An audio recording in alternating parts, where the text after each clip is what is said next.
오늘 이렇게 주일 아침인데 이렇게 입이 마르고 좀 다리가 좀 피곤하고 힘들고 그래서 왜 그러나 그랬더니 어제 결혼식을 너무 열심히 해가지고 그래가지고 너무 에너지를 어제 너무 많이 뺐던 것 같습니다.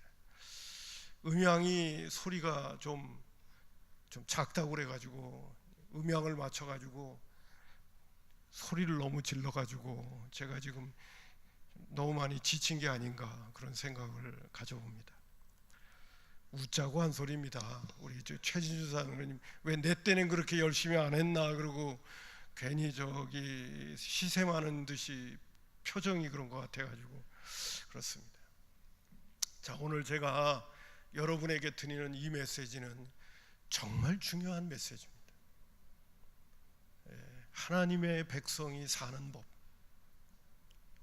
오늘 제가 여러분에게 전하는 메시지는 맨날 강대상에서 외치고 또 외치는 메시지입니다. 이 메시지는 믿음이 없으면 소용이 없습니다. 오늘 제가 여러분에게 전하는 이 메시지 역시도 믿음이 있어야 효과를 봅니다. 그러나 믿음이 없으면 그냥 맨날 들리는 꽹과리밖에 되지 않습니다. 여러분, 오늘 제가 여러분에게 이 전하는 메시지를 정말 믿음을 화합시켜서 생활에 적용시켜 보시고 또 구체적으로 실천하셔서 정말 하나님의 말씀은 그대로 이루어지는 거구나. 하나님의 말씀은 그 말씀에 순종하고 믿음을 화합시켜서 살면 그대로 역사가 나타나는구나. 그것을 여러분이 경험하고요, 여러분의 자녀손들이 지금 자라고 있는데 그들에게 여러분의 신앙생활을 통해서 하나님이 축복하시는 길이 어떤 길인가를 자녀들에게 정말 실감나게 보여줄 수 있었으면 좋겠어요. 오늘 제가 전하려고 하는 메시지가 바로 그겁니다. 여러분들이 먼저 믿음의 유산을 갖고 계시고 그것을 자녀손들에게 믿음의 유산을 남겨줄 수 있는, 자녀들이 또 시행착오 겪지 않고 부모님 때의 신앙생활하는 걸 보니까 복 받는 것이 너무 분명해. 나도 그렇게 살아야지, 그것이 진짜 길이다 하고 살아갈 수 있는 길을 여러분들이 먼저 여러분의 삶을 통해서 이렇게 닦아 놓으실 수 있는 그런 기회가 됐으면 참 좋겠습니다. 할렐루야. 모세가 광야길을 걸었던 이스라엘 백성들 2세들을 이제 요단강을 건너서 가나안 땅에 들어갈 그 마지막 즈음에 모세는 가나안 땅에 못 들어가는 거 아시죠? 그리고 애굽에서 탈출한 이스라엘의 2세들이 이제 가나안을 향해 들어가기 전에 그들에게 말씀을 주는 겁니다.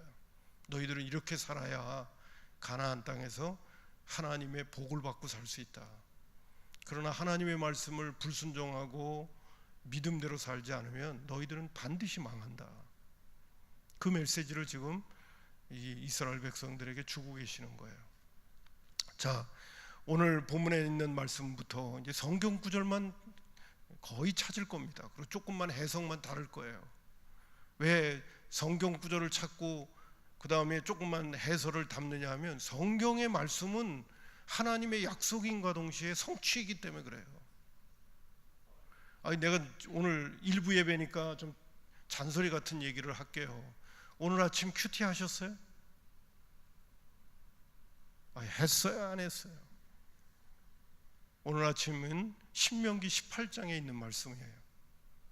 그리고 뒷부분에 보게 되면 하나님께서 선지자를 세워가지고 너희들에게 말씀을 줄 테니까 그 말씀을 잘 듣고 순종해라.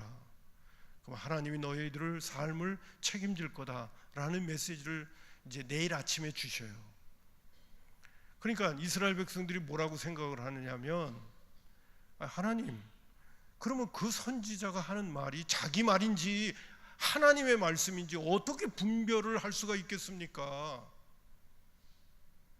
그 선지자가 하는 말이 자기 얘기인지 하나님 얘기인지 어떻게 알 수 있겠습니까? 그래? 그거 구분하는 방법이 있어. 자기 얘기면 그 말이 성취가 되질 않아. 그러나 하나님의 말씀을 받아서 전하는 것이었다면 그 말씀은 반드시 성취가 될 거야. 거기 말씀 가운데 나오는 표현 가운데 보면 경험이 이루어지고 그리고 성취가 이루어질 거다. 그것이 선지자임에도 불구하고 그게 자기 말인지 하나님의 말씀인지를 구분하는 방법이다 그랬어요. 오늘 제가 여러분에게 전하는 메시지는 제 얘기가 절대로 아닙니다. 그걸 여러분에게 말씀드리려고 하는 거예요. 제가 왜 성경에 있는 말씀을 자꾸 고집을 하면서 다른 얘기를 많이 안 하고 성경의 얘기를 자꾸 하느냐? 성경에 나오는 얘기는 하나님의 말씀이고 그 말씀은 하나님이 책임을 져주시는 거기 때문에 반드시 하나님의 말씀은 성취되는 거기 때문에 그런 거예요. 할렐루야. 그리고 2000년 기독교 역사뿐만 아니라 구약의 모세 때부터 주어진 4000년의 기독교 역사 가운데 하나님의 말씀이 성취가 되지 않았다면 말씀이 바뀌어야 될 거 아니에요. 사람들이 하나님의 말씀을 듣다가 4000년의 성경의 말씀이고 2000년의 기독교 역사를 갖고 있는 성경책이 지금도 토시 하나 바뀌지 아니하고 그대로 오늘 우리에게도 전달되어지면서 이 말씀이 우리에게 들려주고 있다는 것은 하나님의 말씀은 약속인과 동시에 믿음의 선배들도 경험했고 오늘 우리도 경험하면서 살라고 하나님의 말씀은 변함없이 오늘도 우리에게 들려주고 계시는 거예요. 여러분 이것을 꼭 믿으시기를 바랍니다. 하나님의 말씀을 전하는 이유의 가장 중요한 것은 하나님의 말씀은 성취되기 때문에 그런 거예요. 죄송한 표현입니다만 쓸데없는 세상 얘기 많이 들어봤자 소용없어요. 세상 얘기는 내 귀에는 듣기는 좋을런지 몰라도 그거는 성취될런지 안 될런지 모르는 거예요. 그러나 하나님의 말씀은 반드시 성취되는 거예요. 아멘. 자, 오늘 본문에 나오는 말씀 가운데 그러면 모세가 이스라엘 백성들에게 전해준 하나님의 말씀은 그 목적이 어디 있느냐? 오늘 12절에 있는 말씀 가운데 보니까 이렇게 말씀하십니다. 이스라엘아 내 하나님 여호와께서 내게 요구하는 것이 무엇이냐? 곧 내 하나님 여호와를 경외하여 그의 모든 도를 행하고 그를 사랑하며 마음을 다하고 뜻을 다하고 내 하나님의 여호와를 섬기면서 13절 내가 오늘 네 행복을 위하여 내게 명하는 여호와의 명령과 규례를 지킬 것이 아니냐. 하나님을 사랑하고 하나님이 주신 말씀을 지키는 것은 바로 너희들의 행복을 위해서 주는 거라는 거예요. 죄송한 표현을 씁니다. 하나님 사랑할 줄 모르면요 나는 행복할 수가 없어요. 뭐 그렇게 하나님을 그렇게 마음과 뜻과 정성과 힘을 다하여 사랑하라 그래. 사랑할 줄 모르는 사람은 그 사람은 행복이 뭔지 아직 모르는 사람이에요. 하나님이 우리 하나님 그렇게 사랑하라는 얘는 우리의 행복을 위해서 하나님 그렇게 사랑하라는 거예요. 자, 오늘 이 말씀 가운데도 네 행복을 위하여 내게 명하는 여호와의 명령이라고 말해주고 있어요.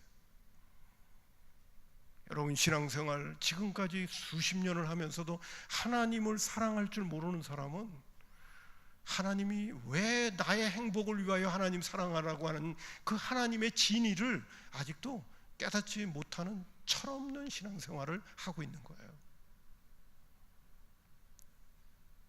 잘 한번 생각해 보시기 바랍니다. 왜 그렇게 목숨까지 바쳐 하나님 사랑하라고 그래? 우리 행복을 위해서 그런다니까요. 자, 중요한 말씀은 하나님께서 우리에게 주신 말씀 마음과 뜻과 정성과 힘을 다하여 주 너의 하나님을 사랑하고 내 이웃을 내 몸같이 사랑하라 하신 그 명령은 우리의 행복을 위하여 주신 거예요. 믿으십니까? 이게 터득되어져야 돼요. 자, 하나님의 말씀, 먼저 첫 번째 하나님의 말씀을 주신 것은 우리의 행복을 위하여 주셨다. 됐죠? 예. 힘들고 어려워도 하나님의 말씀은 우리 행복을 위해 준 거예요. 이거 마음에 딱 첫 번째 새기는 겁니다. 말씀을 주신 목적이죠. 두 번째, 두 번째도 중요한 게 있어요. 13절과 14절에 있는 말씀입니다. 준비되셨어요? 준비되셨죠? 이건 또 한 번 읽읍시다. 시작. 하늘과 하늘, 준비 안 됐어요? 14절 15절입니다. 시작. 하늘과 모든 하늘의 하늘과 땅과 그 위의 만물은 본래 내 하나님 여호와께 속한 것이었으되 여호와께서 오직 내 조상들을 기뻐하시고 그들을 사랑하사 그들의 후손인 너희를 만민 중에서 택하셨음이 오늘과 같으니라. 이 세상에 있는 모든 것은 다 하나님 것이라는 거예요. 13절에 14절에 이 세상에 있는 건 하나님이 만들었으니까 다 하나님 거야. 하나님께 속한 거야. 근데 하나님께 다 속한 거지만 그 중에 특별히 너희들을 택해서 내 백성 삼았다는 거예요. 아멘입니다.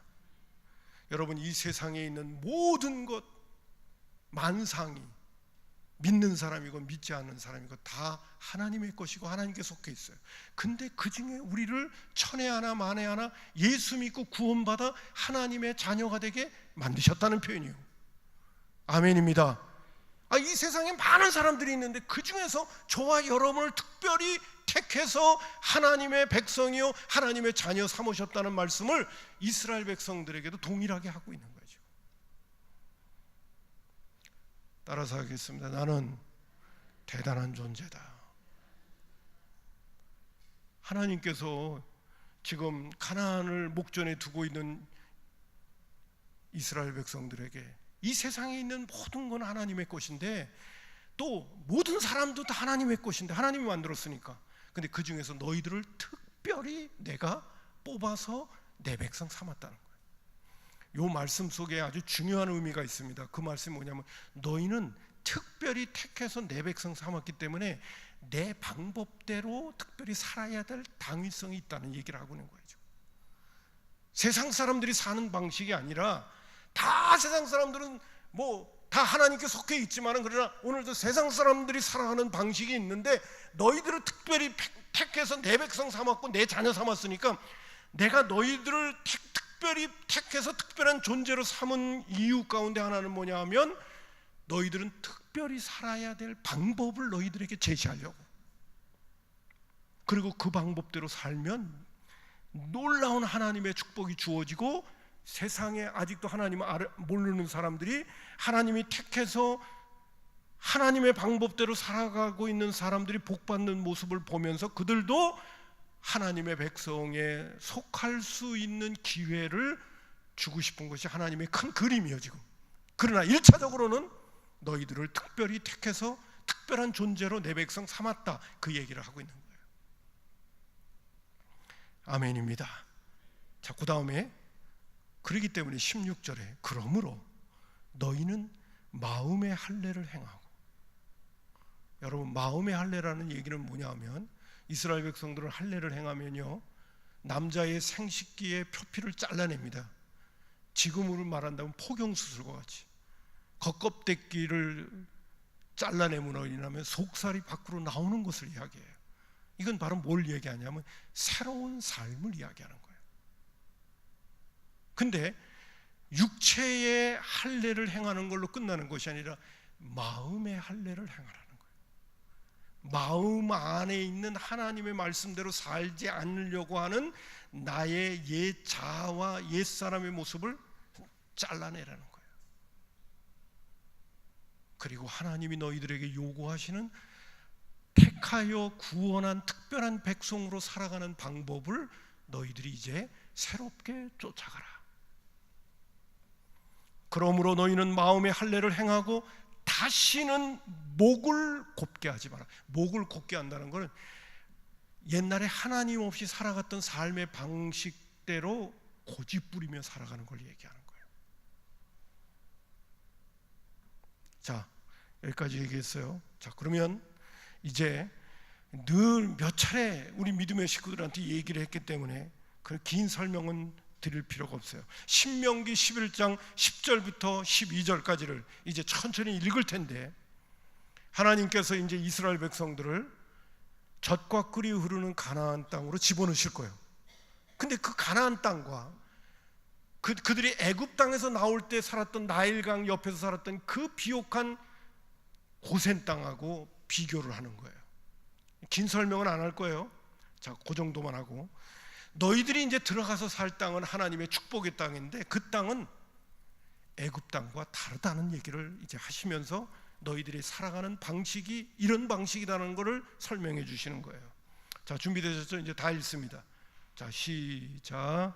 내가 들어가 차지하려는 한 땅은 내가 나온 애굽 땅과 같이 아니하니 거기에서는 너희가 파종한 후에 발로 물대기를 채소밭에 댄 것 같이 하였거니와 너희가 건너가서 차지할 땅은 산과 골짜기가 있어서 하늘에서 내리는 비를 흡수하는 땅이요 내 하나님 여호와께서 돌보아 주시는 땅이라. 연초부터 연말까지 내 하나님 여호와의 눈이 항상 그 위에 있느니라.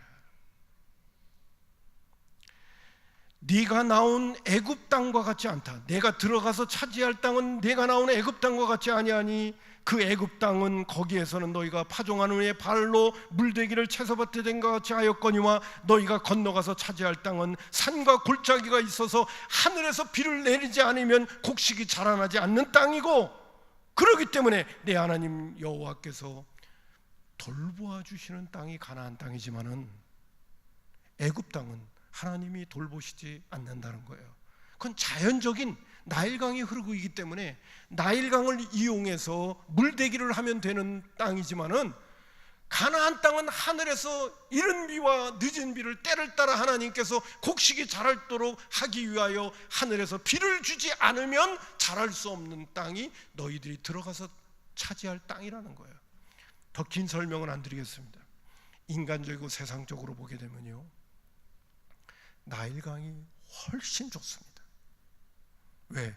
항상 그 풍요로운 물이 흘러내리니까. 그러나 죄송한 표현을 하나 쓸게요. 나일강은 범람할 때가 많습니다. 나일강이 한번 범람하면 모든 걸 다 쓸어갑니다. 그러나 가나안 땅은 항상 하늘을 쳐다봐야 되기 때문에 육신적으로, 인간적으로, 세상적으로 볼 때는 불안하기도 하고 답답하기도 하고 어쩌나 싶기도 한 땅이지만은 내 안에 믿음만 있기만 하고 하나님의 약속의 말씀만 신실하게 의지할 수 있기만 한다면 살아계셔서 오늘도 역사하시는 하나님이 어쩌면 그렇게 시기적절하게 이른 비와 늦은 비를 때를 따라 비를 주시는지, 비가 올 때마다 경험하는 거예요. 야, 정말 신통방통하다. 아니, 어쩌면 이렇게 시간이 되면 비가 오지? 야, 기가 막히다. 이거를 경험하는 땅이 어디냐? 그게 가나안 땅이라는 거예요. 나일강은 인간적으로, 세상적으로, 육신적으로 볼 적에는 항상 물이 철렁철렁 흐르기 때문에 그 물을 통해서 농작물을 가꾸며 항상 걱정 근심이 없을 것 같지만, 그러나 한번 홍수가 나서 쓸어가면 모든 것들을 잃어버릴 수 있는 땅이 또한 나일강이기도 한 거예요. 여러분, 어느 땅이 더 좋아 보입니까? 한번 쓸어가더라도 항상 물이 풍요로워서 항상 그 물만 바라보고 살아가는 애굽 땅이 좋으냐, 아니면 항상 하늘을 쳐다봐야 되는 가나안 땅이 좋으냐라고 말씀하실 때 하나님은 오늘도 말씀하십니다. 가나안 땅이 진짜 좋은 땅이라는 거예요.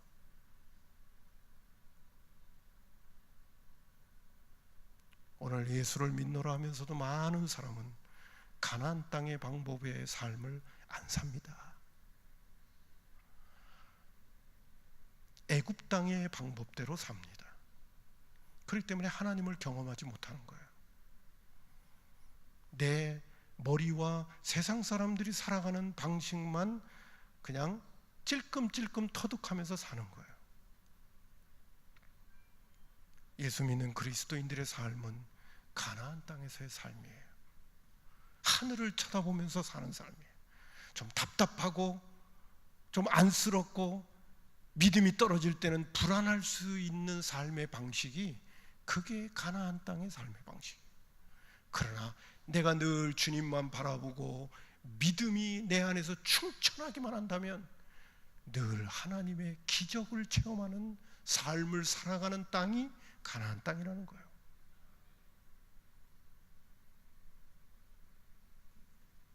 자, 그 다음에 이 정도 설명이 드렸으면 살아가는 방식을 어느 정도 감을 잡는 거죠. 자, 그 다음에 하나님께서 뭐라고 모세를 통해서 말씀하시냐면, 야, 너희들이 이제 가나안 땅에 들어가게 되면 그 가나안 땅의 세겜이라고 하는 곳에 이제 너희들이 가게 될 텐데, 그 세겜에 가게 되면 세겜이라고 하는 골짜기를 중심으로 해서 산이 두 개가 딱 버티고 있을 거다. 산이 두 개가 마주보면서 버티고 있을 거다. 근데 그 한 산이 뭐냐면 그림신산이다. 그리고 또 하나의 산은 뭐냐면 에발산이다. 아니, 골짜기를 중심으로, 세겜이라고 하는 골짜기를 중심으로 해서 마주보고 있는 산이 두 개가 있는데, 한 산은 나무가 푸르러가지고 항상 푸르른 산이 있는 하나가 있고, 똑같은 지역에 있는 산인데 한 산은 벌거숭이 산이 있다. 똑같은 곳인데도 골짜기 하나를 중심으로 해서 산이 두 개가 딱 마주보고 버티고 있는 산이 있는데, 한 산은 그림신산이고 하나는 에발산이다. 그림신산에는 나무가 얼마나 푸르른지 모른다. 근데 또 하나의 옆에 있는 에발산은 벌거숭이 산이다. 그림신산에서 축복을 선포하고 에발산에서 저주를 선포하라. 저기 있는 산, 이제 제가 사진을 5개 보여줍니다. 저기 앞에 있는 산이 에발산이고 뒤에 있는 산이 그림신산이에요. 그리고 그 밑에 있는 그 집들이 있는 거죠. 거기가 바로 골짜기가 있는 세겜이에요. 또 하나의 산을 보여줘요. 자, 여러분들이 보는 똑같다고 그러는데, 왼쪽에 있는 산이 그림신산이요, 오른쪽에 있는 산이 에발산이요.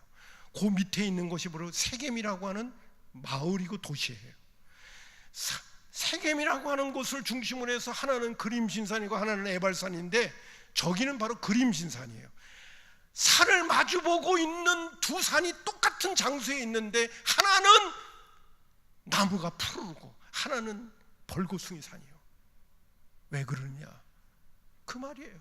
하나님이 축복하시면 푸르른 산이 되는 거고, 하나님이 저주하면 벌거숭이 산이 된다는 거예요. 똑같은 장소에 있음에도 불구하고. 그러면서 그림신산에서는 축복을 선포하고 에발산에는 저주를 선포해라. 복은 누가 줄 거냐? 복은 누가 준다고요? 하나님이 주는 거라는 것을 두 산을 빗대어서 하나님께서 이스라엘 백성들에게 말씀해 주셨는데, 그 에발산과 그림신산은 지금도 그 산이요, 모세가 선포할 때 그 산이 4,000년의 역사가 지났는데도 지금도 그 산이요, 똑같은 장소에 있는데도 하나는 푸르른 산이고 하나는 벌거숭이 산이요. 왜 그래야 돼요? 하나님이 말씀하셨고 하나님이 그렇게 지어 놓았기 때문에 그런 거예요. 여러분, 이제 성경 구절을 한번 읽어봅시다. 신명기 11장 26절부터 30절 준비되셨어요? 천천히 읽습니다. 시작. 내가 오늘 복과 저주를 너희 앞에 두나니, 너희가 만일 내가 오늘 너희에게 명하는 너희 하나님 여호와의 명령을 들으면 복이 될 것이요, 너희가 만일 내가 오늘 너희에게 명령하는 도에서 돌이켜 떠나 너희 하나님 여호와의 명령을 듣지 아니하고 본래 알지 못하는 다른 신들을 따르면 저주를 받으리라. 내 하나님 여호와께서 내가 가서 차지할 땅으로 너를 인도하여 들이실 때 너는 그림신산에서 축복을 선포하고 에발산에서 저주를 선포하라. 이 두 산은 요단강 저쪽 곧 해지는 쪽으로 가는 길 길갈 맞은편 모래 상수리 곁에 아라바에 거주하는 가나안 족속의 땅에 있지 아니하냐? 이제 너희들 들어가면 희한한 산 두 개를 보게 될 거야. 하나는 그림신산이고 하나는 에발산을 보게 될 건데, 그림신산에서 축복을 선포하고 에발산에서 저주를 선포해라. 왜? 하나님이 그렇게 하실 땅이기 때문에. 그러면서 복과 저주를 그들에게, 그들 앞에 둔다고 말해주고 있는 거예요. 실물 교육을 시키는 거예요.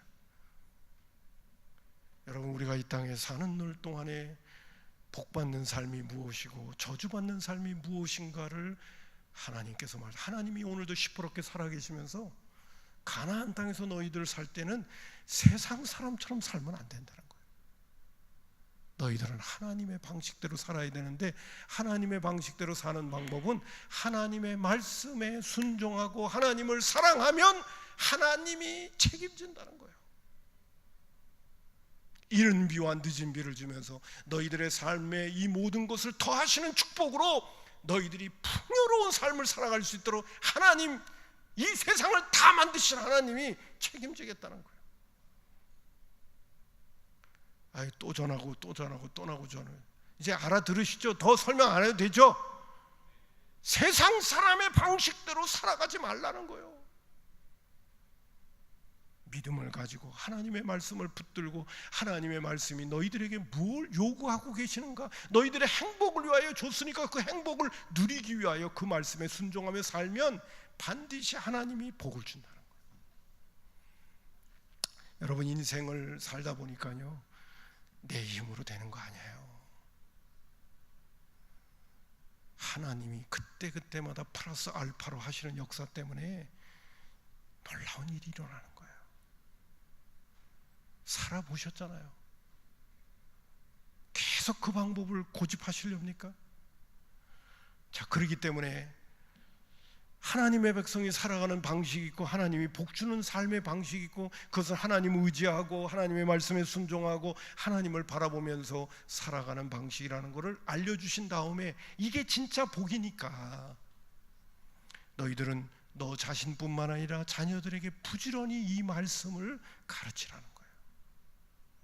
너 자신도 하나님의 말씀을 잊어버리지 않으려고 항상 그 말씀에 깨어있도록 너희들은 이런 환경을 만들고, 너의 자녀들에게도 그런 환경 속에서 살게 만드시면서, 무엇보다도 너의 자신과 너의 자녀들이 복된 인생을 이 땅에서 살게 하려면 그 복받는 비결이 어디 있느냐? 하나님의 말씀 속에 있으니까 그 말씀을 지키는 일에 목숨 걸어라 이거예요.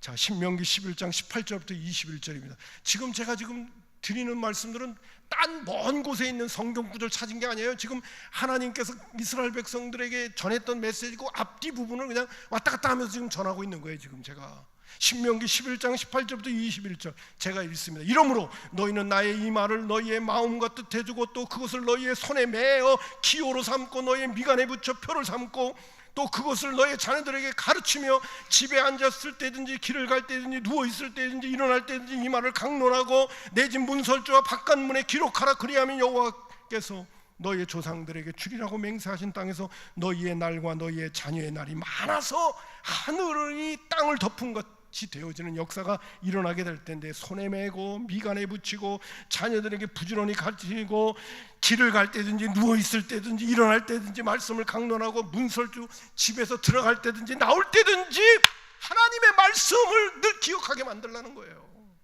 이게 복받는 비결이니까. 좋은 대학 들어가는 게 복받는 비결이 아니고, 자격증 따는 게 복받는 비결이 아니고, 하나님의 말씀을 지키고 사는 게 복받는 비결이라는 거예요. 나는 우리 성산교회 교우들의 자녀들이 지금 다 얘기할 수는 없지만은 예배 생활을 제대로 못하고, 교회 생활 제대로 못하고, 믿음 생활 제대로 못하면서 복 받으려고 발버둥 치는 모습을 볼 때마다 하나님께서 어떻게 생각하실까? 하나님은 속으로 그럴 거예요. 어디 복 받나 보자 그러고 하나님 보고 계실 거예요. 아니, 성경이 분명하게 복 받는 비결을 얘기했는데 세상 방법을 계속 추구하고 있어. 하나님 속으로 그럴 거예요. 복 받나 한번 보자. 절대로 복 못 받아요. 세상이 그렇게 호락호락한가요? 거기다가 하나님께서 또 장애물을 하나 놓을 건데, 세상 사람들은 그렇게 살아서 성공하려는지 몰라도 그렇게 살아가지고 성공하면 믿음 없이 살다 끝장날 건데, 하나님이 그런 삶을 정말 부모가 늘 기도하면서 아유 하나님 내 자녀 형통케 하시고 앞날을 복되게 하시고 그렇게 기도해 놨는데 세상적으로 잘 살아. 그럼 믿음 갖겠어요? 하나님 의지하겠어요? 절대로 의지 않아요. 그러다 끝장나는 거예요. 부모가 기도했다. 그렇다면 하나님께서 거기다가 덫을 놓으셔서 야 내가 아무리 노력하고 수고해도 안 되는구나, 내가 하나님 의지해야 되겠다고 돌아오게 만드시겠죠. 그런 인생을 살게 만드시겠어요? 나는 그렇게 산다면 그거는 부모님 때부터 미련한 삶을 자녀들에게 가르치는 거라고 생각합니다. 자, 오늘 하나님께서 복받는 인생의 길에 대해서 얘기해 주시고 결론적으로는 그거예요. 오늘 본문 말씀 함께 읽었던 말씀 가운데 다시 돌아와서 16절에 그러므로 너희는 마음의 할례를 행하고, 왜 하나님의 말씀에 순종이 안 되느냐? 그것은 마음의 할례를 받지 못했기 때문에 그런 거예요. 인간적이고 세상적인 고집과 방법이 내 안에 딱 자리 잡고 있기 때문에 하나님의 말씀을 자꾸 거부하고 믿음 없는 세상의 방법을 계속 추구하는 그런 모습이기 때문에 오늘 하나님이 말씀하십니다. 복받는 비결을 딱 얘기한 다음에 그러려면 너가 이 말씀에 순종하면서 살려면 어떻게 해야 되냐? 그냥은 안 된다. 마음의 할례를 받아야 된다. 할례가 뭐라고 그랬어요? 마음에 하나님의 말씀에 불순종하고 하나님의 뜻대로 순종하려고 하지 않는 내 안에 있는 고집스러운 목이 고진 거를 어떻게 돼요? 잘라내는 작업이 필요하다는 거예요. 그래서 하나님의 말씀이 들려오면 기쁨이 되고 하나님의 말씀이 들려오면 감사가 되고 내가 그렇게 살아야지 믿음이 자꾸 생기고, 그러려면 어떻게 해야 되냐? 마음의 할례를 받아야 돼요. 마음의 할례를 받는다는 것은 에레미야 4장 4절에는 이렇게 말씀하십니다. 유다인과 예루살렘 주민들아 너희는 스스로 할례를 행하여 너의 마음의 가죽을 베라, 이렇게 얘기하는 거예요. 오늘도 하나님의 말씀에 순종이 안 되는 내 마음의 가죽을 벗겨내야 돼요. 마음의 가죽을 베야 됩니다. 끊어내야 됩니다. 근데 내가 끊어내고 싶다고 내지는 게 아니에요.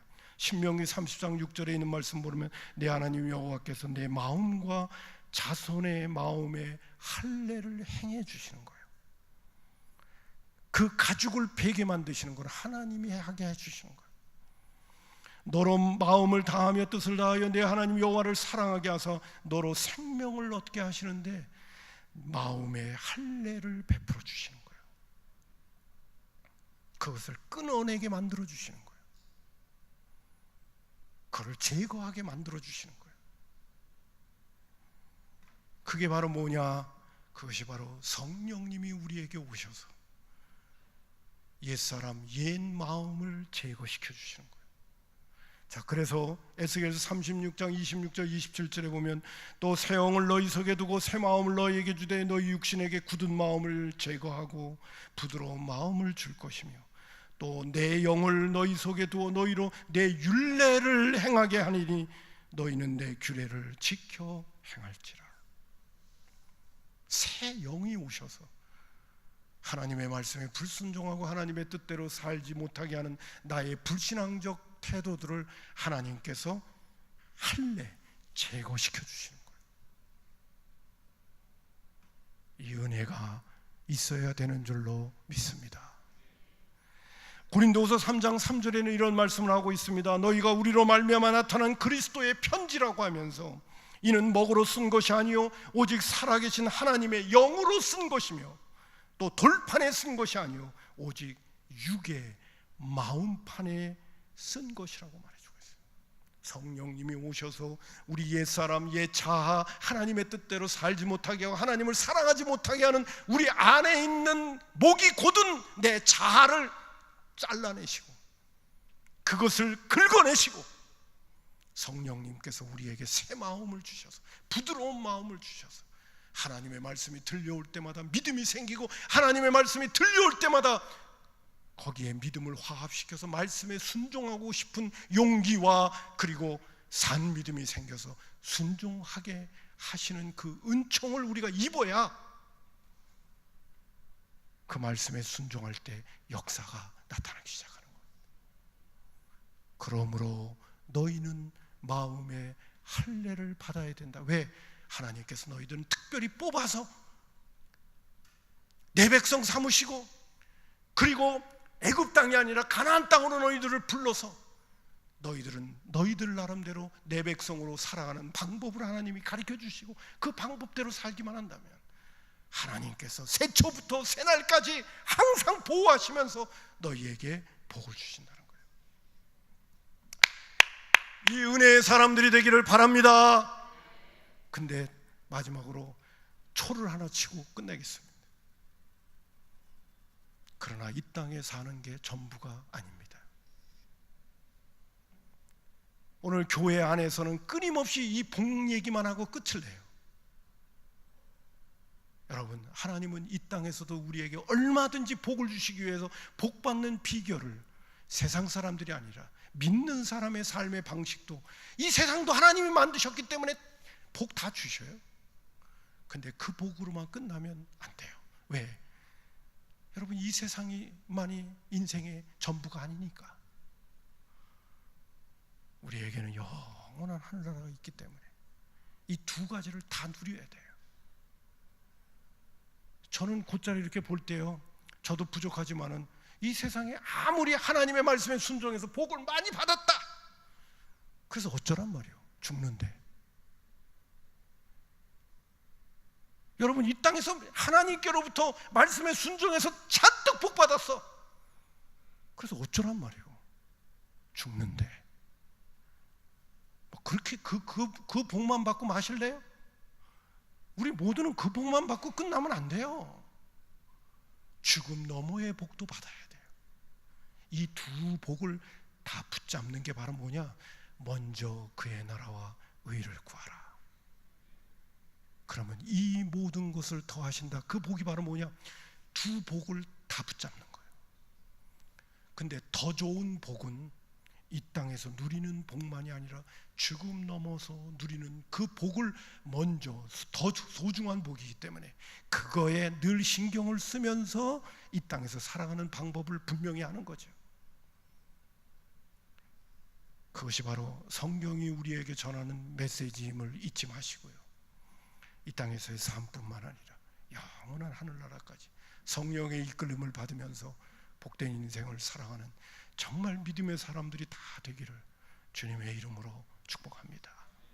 기도하겠습니다.